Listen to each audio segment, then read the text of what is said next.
Good evening, all. Tonight we are talking about science and scholasticism. So, those medieval universities that we discussed before, this is where we get that kind of logic chopping that we find in analytical philosophy today. But one of the things that it does on the side is give us this renewed commitment to the natural sciences that becomes very important. One of the ways that they're doing this is these guys are looking at creation as a reflection of the divine mind. So imagine, if you will, you're looking at a building, and the building represents the finished product that itself is the physical expression of the idea of the architect who designed it. The idea then becomes that if you understand the building, you know a little something about the architect. So what they're doing here is they're looking at creation as a way to try and understand God. So in Oxford in the 13th century, remember the 1200s, you've got Roger Bacon and a few others that are kind of reclaiming this idea of experimental science for the first time since the ancient Greeks. This is going to be the first of two great renaissances. Now, this is a tricky term. There is a renaissance in the 13th century that kind of calls our attention to the fact that there's another renaissance in the 15th century. Now, neither of these folks knew that they were engaged in a renaissance. They didn't wake up and say, hey, we're going to have a renaissance today. The Renaissance as a term is really an invention of the 19th century, coined mainly by scholars in art and architecture and other aesthetic fields, retrospectively labeling the 13th and 15th centuries. So what is a Renaissance? A Renaissance is a rebirth, and it's kind of a loaded term. A rebirth presupposes that something at some point in the past was born and then died and is now going to be revived. So the Italian Renaissance is going to focus on the humanistic values. These guys are going to call themselves umanisti, humanists, basically. And it sets aside things from the medieval period. Now, who is the guy on the right? This may help. So we've got Donatello, Michelangelo, Leonardo, and Raphael there, respectively. Greater knowledge of Renaissance art through Ninja Turtles. It's not really an exaggeration to say that if we're talking about a rebirth of something, we've got to consider kind of the midwives of it, so to speak. So those Islamic commentators, Averroes, Avicenna, and Al-Farabi, as well as the rise of the medieval universities, are going to kind of make this possible. These are helping the West to recover its own traditions and helping the West to get out of the Dark Ages and start to advance intellectually. Peter Abelard comes along in the 11th century into the 12th and writes a very important book called Sic et Non, Yes and No. These are basically logical premises that are going to lead to sometimes logical conclusions. Abelard also writes an autobiography called Historia Calamitatum, basically a history of all the bad things that have gone for me. He had a very troubled life. He was a university professor who fell in love with one of his students. Her family did not like this. They forcibly castrated him and thought that would be the end of it, but they actually wrote letters back and forth to each other, so you can still get the letters of Abelard and Heloise, and they're some beautiful romantic writing, all things considered. Now, Sic et Non has this very specific approach for teaching. It's going to present a major proposition, a thesis, if you will. Give the arguments that favor it, give the arguments that oppose it, and then see where the evidence weighs. What conclusion can we reach? So he does this 158 times in Sic et Non, and covers fields that we would call metaphysics, theology, ethics, and a bunch of other things. What Abelard is doing is really kind of drawing our attention to the limitations of positions that we might take on various issues. He wants to go to either extreme and then see what the middle most likely ought to be. So the first half of the 13th century is also going to see this revival of experimental science. Now, there was tremendous science being conducted in the ancient world that we sometimes overlook. The ancients had a number of contributions in medicine, biology, and physics, astronomy, mathematics, and so on. And thanks to the Islamic commentators on Hellenistic texts, we have this idea of a radically progressive knowledge. So here's some ancient science for you. We won't go too deep into detail. On the upper left hand there, you've got trepanation. In the middle, you've got the so-called Baghdad Battery and crystal skulls. The right is an accurate map of South America that dates from about 400 years before we knew we went there. There are what appear to be planes and helicopters in Egyptian tombs, and the same in Inca reliefs carved in gold. Now, two figures show up in Oxford again, in the both members of the Roman Catholic clergy, and these are Robert Grosseteste and Roger Bacon. So Grosseteste was a bishop, was very much interested in optics, and that's something that we're going to see as kind of a recurrent theme. A lot of our philosophers also are interested in optics. He was also interested in theology. We know that he studied both of Aristotle's ethical treatises as well as Aristotle's physics. So by the time he dies, he's going to create what we would call experimental science, or rather recreate it since it had been an ancient Greek thing. Now, at this point, along comes something and a term that you need to commit to memory, writing your notes, recall for later need and use, and so on: scholasticism. Scholasticism is defined as an attempt, which should imply to us that it's not always successful, an attempt to rationalize the teachings of the Roman Catholic Church. So in the 13th century, the Roman Catholic Church has left the Eastern Orthodox Church. It's really rapidly defining itself, what it believes, its theological points, and they're coming up with a lot of new stuff, and they're coming up with positions to try and justify those new beliefs. This is going to become part of our experimentation.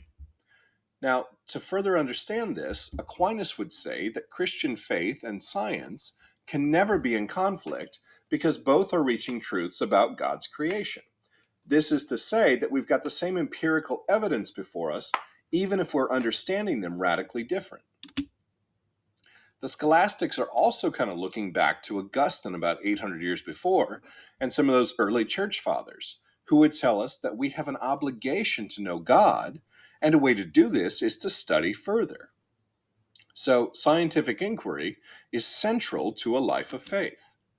Experimental science also asks us to look and use our senses at God's creation, collecting and then integrating all of this empirical evidence, placing it into a rational framework. So, as Bacon is interested in, he says, without experience, nothing can really be known. That is to say, I can formulate it rationally, I can think about it in my mind, but until I really conduct some experiments, nothing can be known.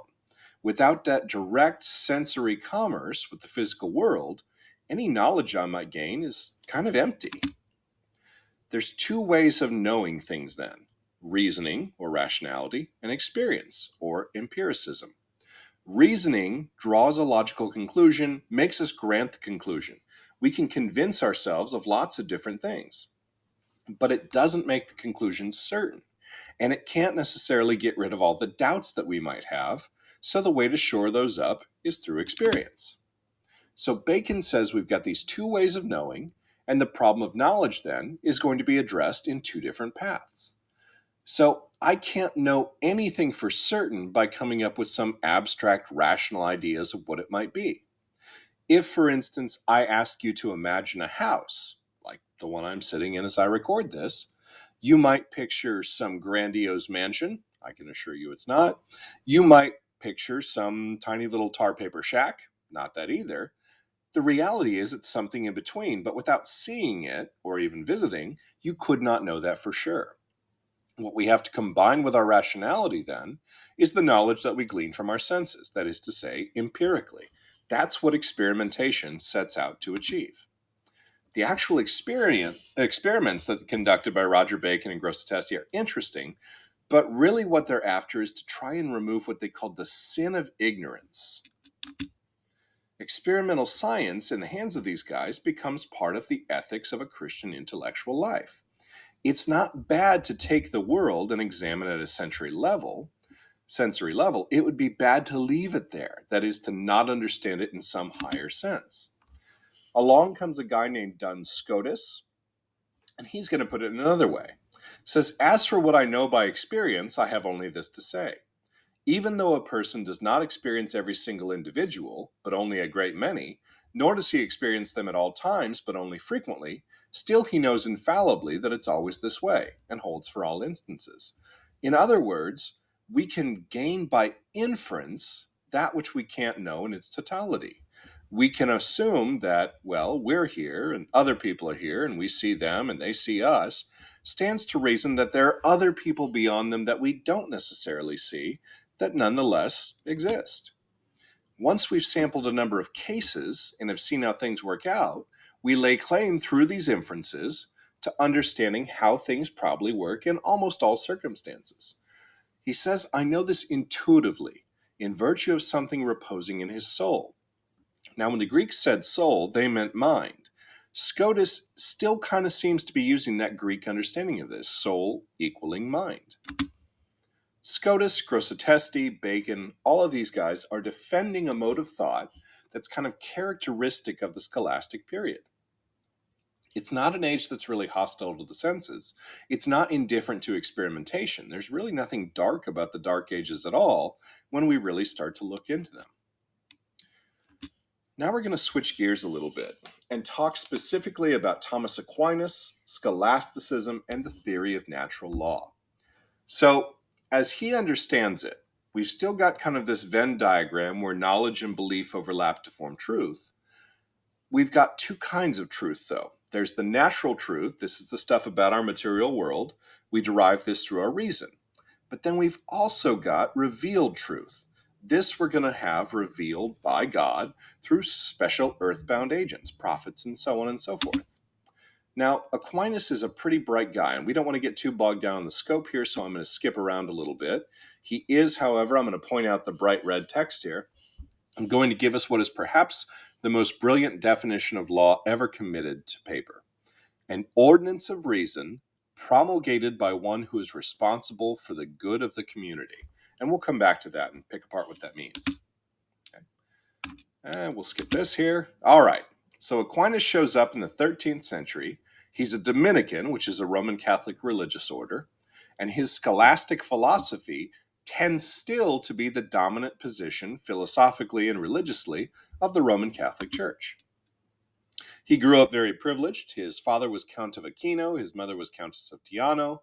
He had more money than he knew what to do with and didn't want any of it.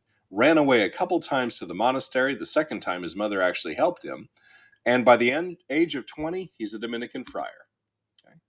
Goes to Cologne, sometimes in France, sometimes in Germany. The city moves. Under the teaching of Albertus Magnus, the guy in the pointed hat up there. And this is where it really starts to become apparent that, hey, this guy has got something special going on. He gets a teaching position at the University of Paris, which was one of the most impressive universities of the time. He's going to get his doctorate there, and by the time he's in his 30s, he is a celebrity teacher. Outside of Catholic philosophy, Aquinas is probably known for his theories on natural law. He's going to take that Roman law that we discussed previously and really develop it further. But at the same time, he's dealing with something kind of new and unique. He's dealing with heresies. Heresies comes from the Greek word heretikos, means like choice. Heresies are things that go against the teachings of the church, the accepted official teachings. So you choose to believe differently. And they're trying to understand, well, what do we do with these heretical people, these heretics, as we might call them? How do we try them? Can we imprison them or kill them, or what shall we do? And part of that is Aquinas' interest. This is therefore when we start to see the development of canon laws. Okay? Now, Aquinas, as I said, super bright guy, but he's interested in the rational order itself. How do we understand the mind of God? And he writes a book called Summa Theologiae, or Summa Theologica sometimes. That means highest theology, and we're going to look at a couple of questions in there. Okay, so specifically, we're looking at questions 75 through 89. He's going to kind of follow Abelard's sic et non formula, and we start with a question. Is the soul, which is to say the mind, a body? That is, does it have substantive form? Now, each part is going to be made up of several questions, and they kind of get more specific. So think of a funnel. At the top, we're fairly broad, and as we start to narrow towards the tip of that funnel, we get more and more specific. So, first, he's going to give the objections. He hasn't even stated his position yet. He's giving objections. Then he's going to give a counter statement and refer to some source of authority, like the Bible or Aristotle or what have you. Then he's going to give his actual argument. And then he will reply to each and every one of those preceding objections. So, why would he do this? Well, he's kind of taking the wind out of the sails of whomever he's arguing with, because when they bring up arguments, he said, yeah, I already mentioned that, and that, and that, and so on. So he's borrowing this over from Averroes, who he respectfully calls the commentator. He called Aristotle the philosopher. So the first objection to the idea that the soul is a body, and remember, we mean mind here, it would seem that the soul is a body, for the soul is the moving principle of the body, and it doesn't move unless it's moved. Now, the objections to this, Augustine says the soul is simple in comparison with the body, inasmuch as it doesn't occupy space by its bulk. So each and every one of us, we're occupying space. Our bodies are at any rate. Some of us are occupying a little more space than others. But where is our soul? Is it in our mind, our head, our heart? Where is it? So then he's going to give his own answer. And he's going to reply to those objections. He says, as everything which is in motion has to be moved by something else.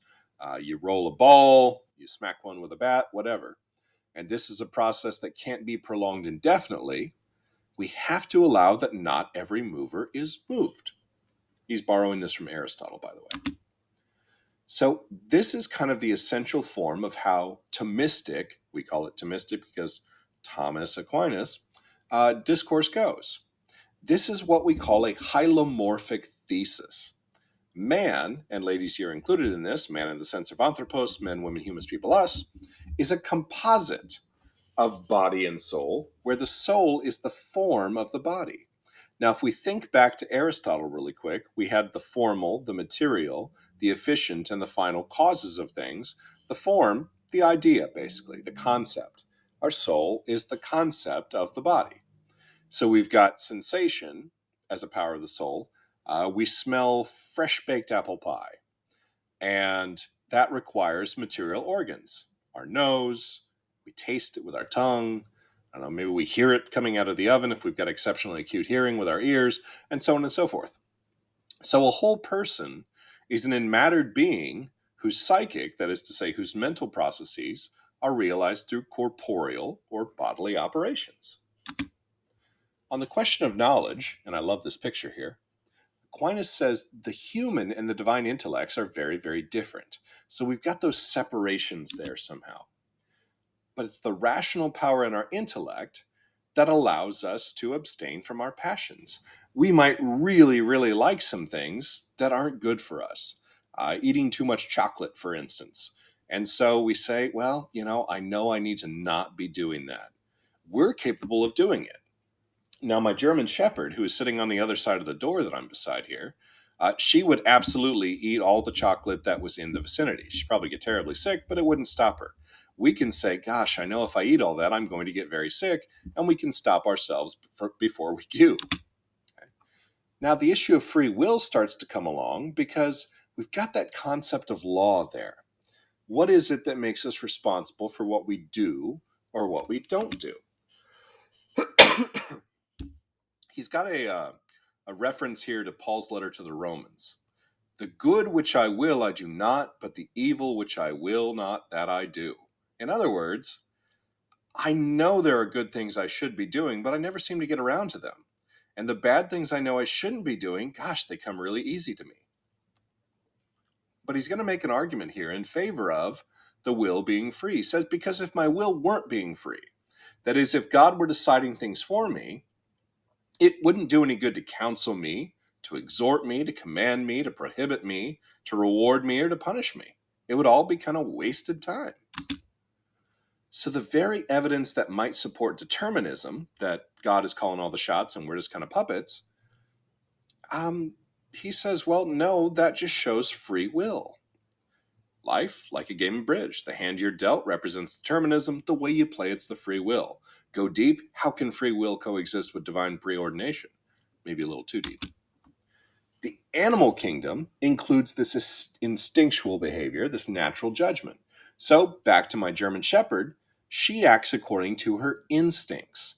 But we've got something above that. We have not only instincts, but we've got intellect. And this is why we can condemn and punish.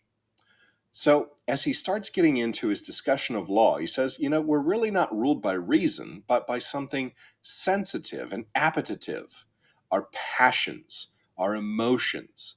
We're very easily moved by our passions and emotions, and maybe only later do we actually stop and think about things through our reason. So Aquinas is going to point to, and book recommendation, if you have never read The Island of Dr. Moreau, add it to your reading list. You will enjoy it, I am sure. And there's also movie versions if you're not big readers, but they're not as good. Law is a rule and a measure of acts. The rule and measure of human acts is reason. We talk about people behaving irrationally, for instance, or doing something out of emotion or passion. That kind of goes against what we're supposed to do.